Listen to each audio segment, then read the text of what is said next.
So स्वतःचा व्यवसाय करायचा आहे पण आज तुम्हाला कळत नाहीये सुरुवात कुठून करायची, तर या आज प्रत्युष रिटेल्सने आपल्या सगळ्यांसाठी खास अशी गोष्ट घेऊन आली आहे. हो, तुम्ही सुद्धा तुमच्या स्वतःचा एक व्यवसाय सुरुवात करू शकता कमी भांडवलामध्ये, ज्याच्यामध्ये तुम्ही वन सिंगल लाईफ टाइम तुमच्या आयुष्यामध्ये प्रत्युष रिटेल्सचे एक ऍप्लिकेशन सबस्क्रिप्शन घेऊन तुम्ही तुमच्या व्यवसायाला सुरुवात करू शकता, ज्याच्यामध्ये तुम्हाला कुठे बाहेर जाण्याची गरज नाहीये, शिक्षणाची अट नाहीये.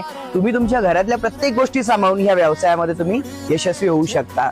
आज अखंड हिंदुस्थानामध्ये जवळपास 11,000 महिला आहेत ज्या व्यवसायाच्या माध्यमातून स्वतःच्या आयुष्यामध्ये एक एक्स्ट्रा अर्निंग घेत आहेत. नेमकं काम काय करायचं आहे, तर तुम्हाला डेली बेसिसवरती साडी, कुर्ती, ज्वेलरी, पर्स या सगळ्या प्रोडक्टची तुम्हाला डेली अपडेट दिले जातात. तुम्ही सोशल मीडियाचा वापर करून, तुम्ही इंस्टाग्राम, फेसबुक, युट्यूबचा वापर करून तुम्ही याला प्रमोशन करून ऑर्डर जनरेट करू शकता आणि याच्यामधून एक चांगलं अर्निंग घेऊ शकता. सो जास्त माहिती घ्यायची आहे, ज्याने तुम्हाला हा व्हिडिओ शेअर केला नक्की त्यांना कॉन्टॅक्ट करा किंवा खाली कमेंट मध्ये नंबर करू शकता, तुम्हाला आमची टीम कॉन्टॅक्ट करेल. खूप छान छान कलेक्शन्स तुम्हाला प्रत्युष डेली बेसिसला याच्यामध्ये देणार आहे.